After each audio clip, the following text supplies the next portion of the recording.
வணக்கம். 2025 மே 20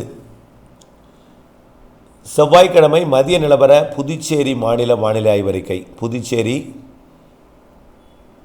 காரைக்கால், மாஹே, ஏனாம் பகுதிகளுக்கானது. முதல்ல மாஹே பகுதியை பார்ப்போம். மாஹே பகுதி என்பது கேரளாவுக்குள்ள கடலோர பகுதிகளில் இருக்குது. மாஹேயை பொறுத்த வரைக்கும் நேற்றைக்கு கனமழை பொழிந்தது. மாஹேயில் கோழிக்கோடை ஒட்டியுள்ள இந்த மாஹே பகுதிக்கு இன்றைக்கு மழை இருந்தாலும் காற்று சுழற்சி வடக்கு நோக்கி நகர்கிற காரணத்தினால கொஞ்சம் தீவிரம் குறையும். இப்போ இன்றைக்கும் நாளைக்கும் இது அளவான மழைப்பொழிவு இருக்கும், ஒரு 22ஆம் தேதி வரைக்கும். ஆனால் மேற்கு திசையிலிருந்து சாரல் வரும் 22ஆம் தேதி வரைக்கும். பெரிய அளவிலே கொட்டி தீர்க்கும் மழையில் நேற்றைக்கு இரவுக்கு பிறகு, ஏன்னா காற்று சுழற்சி வடக்கு நோக்கின வருது. 23ஆம் தேதி வங்கக்கடல், அதாவது அரபிக்கடல் நிகழ்வு வலுப்பெறும் என்பதனால இதனால் தென்மேற்கு பருவக்காற்றை ஒட்டுமொத்த கேரளா, கர்நாடகா, மகாராஷ்டிரா, கோவாவில் குவிக்கும். இதில் கேரளாக்குள்ளே இருக்கக்கூடிய இந்த மாஹேக்கும் கனமழை பொழிவை 23ஆம் தேதியிலேருந்து கொடுக்கும். இப்போ 23ஆம் தேதியிலேருந்து மாஹேக்கு மிக கனமழை, அதி கனமழை பொழிவு இருக்குது. ஆனால் எவ்வளோ மழை பெஞ்சாலும் கடலுக்குள்ளே போயிடும், அது வேறு விஷயம். ஆனால் மழை பொழிவு நிறைய கொடுக்க போகிறது மாஹேக்கு என்பதை நீங்கள் நினைவு கொள்ள வேண்டும். இனிமேல் தென்மேற்கு பருவமழை மாதம் முழுவதும், பருவகாலம் முழுவதுமே மாஹேக்கு மழை இருந்துகிட்டே இருக்கும், காய விடாது, இடைவெளி இல்லை, எல்லா நாளும் மழை. இன்றைக்கும் நாளைக்கும் கொஞ்சம் குறைவாக இருக்கும். நாளைய மறுதினம் 23ஆம் தேதியிலேருந்து மழைப்பொழிவு அதிகரிக்கும், தொடர்ந்து இருந்து கொண்டே இருக்கும் நல்ல மழைப்பொழிவு மாஹேக்கு. ஓகே, அடுத்தபடியாக ஏனாம் பகுதி எங்கே இருக்குன்னா ஆந்திர பிரதேசத்துக்குள்ளே இருக்குது. தற்பொழுது ஆந்திர பிரதேசத்தில் நல்ல மழை பொழிகிறது. காற்று சுழற்சியின் காரணமாக காற்று சுழற்சி ஆந்திர பிரதேச கரையில் நீடித்து கொண்டிருந்து ஆந்திர பிரதேசத்தோட தெற்கு பகுதியில் நல்ல மழை பொழியுது. எப்பொழுதுமே இந்த ஏனாம் பகுதிக்கு பார்த்தீங்கன்னா நள்ளிரவு அதிகாலையில் தான் மழை பொழிவை கொடுக்கும். இன்றைக்கும் அதுபோல் ஏனாம் பகுதிக்கு நள்ளிரவில் நல்ல மழை பொழிவு கிடைக்கும், அதிகாலையில் கிடைக்கும். நள்ளிரவுக்கு பிறகு அதிகாலையில் கிடைக்கும் ஏனாம் பகுதிக்கு மழை.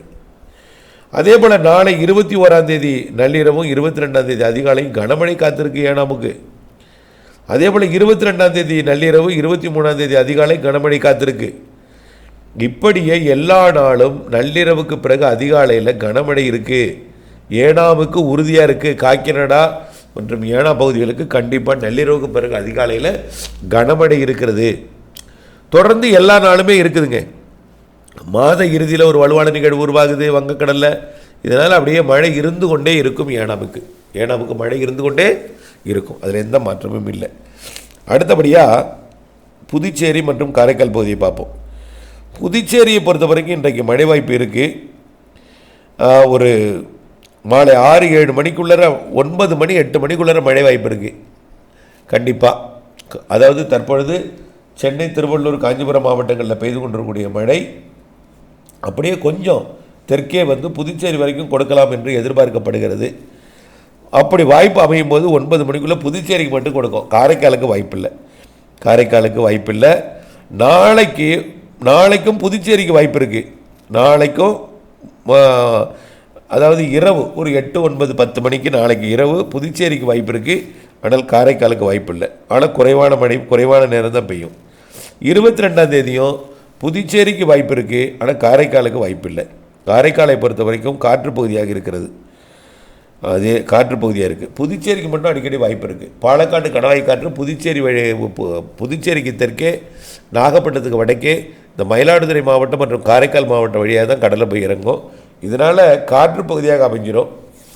வெப்பச்சலன மழை தெற்கு டெல்டாவிற்கும் கடலூருக்கு வடக்கே மட்டும்தான் இருக்கும் என்பதை தெரியப்படுத்த விரும்புகிறேன். காரைக்காலுக்கு இதுதான் மழை இல்லாமல் போயிடாது, செட்டிங் மாறி செட் ஆகும், காற்றோட வழித்தடம் மாறும், காற்று சுழற்சிகள் உருவாகும். அப்பொழுது அறிவிக்கிறேன். தொடர்ந்து அப்டேட்ஸோடு இணைந்திருங்கள். நன்றி.